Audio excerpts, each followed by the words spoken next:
Hey everyone, I'm back. Sorry I haven't made any videos in been a few weeks now. I've been a little slack. I went on that cruise and then came back, and we're trying to figure out where we were going for the rest of the winter. And it's March 4th or 5th right now. So we are up in Sunday River, or I guess it's Bethel, Maine. But it's actually a ski resort owns this land, and we cut, you can see the mountains on the other side over there. We cut on that side last year, so I need to clean my windows off a little bit so you can see a little better, but you can see over there. And this isn't super steep ground, but I was pretty concerned because there is a lot of snow, and I don't know if this will show up on the video, but you can see this kind of snowbank here, and it goes around here. I've got it plowed up. It's hard to tell, but you can see my tracks right there. Well, I've got to take the head and use it like a broom and sweep the snow out of the way. You can see I've sweeped it up down there some, and I kind of brush it to both sides. Because there's no way, absolutely no way, that we would be able to ford, or it would be hard for me to get up. And you can't really tell, but this is, if sometimes you can tell, like this is a steeper grade than you would think, and it's hard to tell. But if you look at the tree line right in here, or sometimes you can tell in other places, you can see it. Well, it doesn't look like they're taller, but you can see it's higher. So I'm trying to find, it's kind of switchbacky. So I'm gonna get a little more video as I'm coming out. But so this is behind me again. This trail does a 90, wraps around there, and then comes back down out onto the road. You can see west down there forward. So I was really concerned that we weren't going to be able to work with too much snow. It's hard enough if it's flat with a lot of snow, but this is, I don't know, it's over 20% grade, 20 or 30%. So I've got to find areas, like I can't, it doesn't look that steep again, but I wouldn't be able to come up over that. It's steeper than it looks if you're sitting down at the bottom. So the forwarder wouldn't either, so I've got to come up around here and shoot up this hill crosswise to get access a little more of this hill. So I guess it's a challenge. Sometimes that can be fun as long as it works. So it's kind of a pain in the butt moving all the snow out of the way, but the hardwood's pretty good in places. There's another crew down in the road here. It's actually one of the owners of the company I work for. Subcontract. He's got a couple processors himself, but those are dangle heads, and they're having a real hard time. So I'm glad I have this fixed head, because I can move this snow out of the way. And like, I don't do it very often, and I never called it shoveling, but I guess it probably is. But I went up in there, which is probably 150 feet up to that. So that kind of shows you the, you know, a little bit of the angle. But I went up there and I cut all of what's processed right here pretty much, and what I did is I laid them uphill, and then I took the feed wheels and fed them right about down to here where I could grab them. So that allowed me to get up in there where another trail probably wouldn't access. So anyways, we are gonna make it work, and that's just the way it is because it's logging. And so anyways, Les has got the tracks tight on the forwarder. That makes a big difference. And because if you get up here and if your tires spin inside the tracks, you're done. So we're gonna get as much of this as we can, and that's just the way it's gonna be. So I'll try and get a few more little clips of maybe some of the snowbanks. I don't know if I mentioned it, but it doesn't look like it, but there's, if you dug down to dirt, there's probably 4 or 5 feet of snow. So but we're gonna make it work. So maybe I'll be back in a bit. If I don't, I'm gonna try and get some more videos out here, a little more consistent than I have been. Like, subscribe, share, and comment, and we'll catch you later. Okay, I'm back for a second. I was gonna try and show you, you gotta take the head. I've already cleared out a little bit of this area. It's kind of hard to do with one hand, but do it a little smoother without it. 2 hands. But basically, you gotta get down here, turn the feed wheel sideways, and then I don't know if there's any little shell, but this is really hard to do with. You gotta keep getting it down close enough to the dirt where when the forwarder comes up through, he can. Look at that, it's all burying the head, and I've already cleaned that off.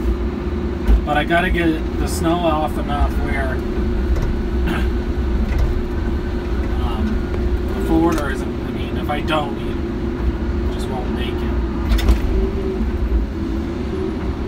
I don't. It's hard to. Well, you really can't see but how deep this snow is. But sorry about that.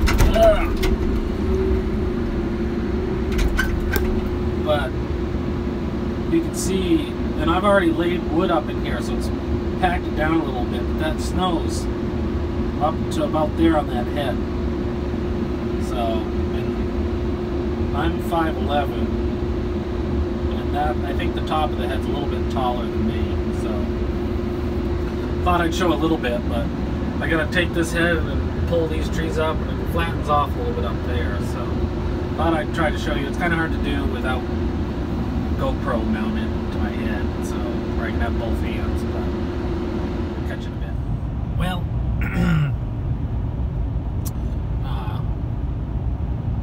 I didn't get a video of it, but the chain that hooks to the feed wheels, where there's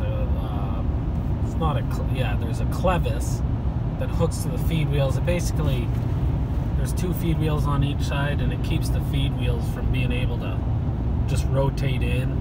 It keeps them about like that. So, and Caterpillar put real cheap ones on. I've replaced it before, but it wasn't the right one because I got it from a hardware store, and those clevises there's a place called LeBonville that around here in Maine is usually the easiest one to get it at. So I put a different type of way to fasten that chain there through the eyelet. Obviously it broke today, and I don't know if that's because I'm using the feed wheels to move the snow out of the way, and it's putting a lot of tension trying to push that chain, or I guess it doesn't really matter. So so I'm on my way now. It's actually quicker for me to go to LeBonville in New Hampshire, where we're working, in the western part of Maine. So as you can see, we're kind of getting into, for any of those of you who are from New England, kind of getting into the White Mountains area. Mount Washington's not too far away, but there's a LeBonville right over here in Gorham, New Hampshire, which isn't very far from Bethel, Maine. So I'm gonna grab a handful of those. I usually keep a few extra ones around just for that, but I might have misplaced them when I bought this new pickup and cleaned out my old one. So kind of messed up the day a little bit, but I'm also kind of relieved that Wes isn't having too much of a hard time getting around in the snow. I mean, I think a lot of it has to do with is, spreading out the brush, and also where it is steeper, moving the snow out of the way. So it'd be like driving in sand. If you tried to drive up a hill in sand, you'd just get buried. So it's the same idea with a bunch of snow. So if I didn't, I have to move it out of the way anyways. I don't think I would be able to get up these places if I didn't move the snow with the harvester. But if I didn't, if he started struggling at all, he'd just bury himself and he'd chew a hole, and he could probably get back down the hill, but he wouldn't be able to keep going up. So I think it's gonna work all right. It's just kind of a pain for me, so I'll try and get some more videos here as we go along, but I think this is going to be about it for today. I might actually, I'll come back in a little bit and show you the clevis, in case any of you don't know what that is. So see you in a bit. So here's the it's not a clevis, hammer lock, or I don't even know what the proper name for it is, but take this out. I'll get the other part here. Everything's harder with one hand. How do people do this? But so there's this little round thing, and that this little round thing goes in between these two pieces, and it's got like a, you can see it's like a crush sleeve. So when this pin goes through, you have to it kind of expands that, and then see in the center here where my thumb is, it's recessed. So once you get it through there, this like crush ring on the inside expands, so it can't come out unless you beat it out. So and that's that hooks to the chain that keeps the feed wheels from over rotating. So, and I haven't found them anywhere else, but this at Le Bonville, these red ones are the best ones I've ever found. So Caterpillar put on like they weren't painted, but they were obviously a lot cheaper. It wasn't quite the same setup, and usually when I replace them with these, you never have to mess with them again. So anyways, that's what I had to get here, so figured I'd come back and show you.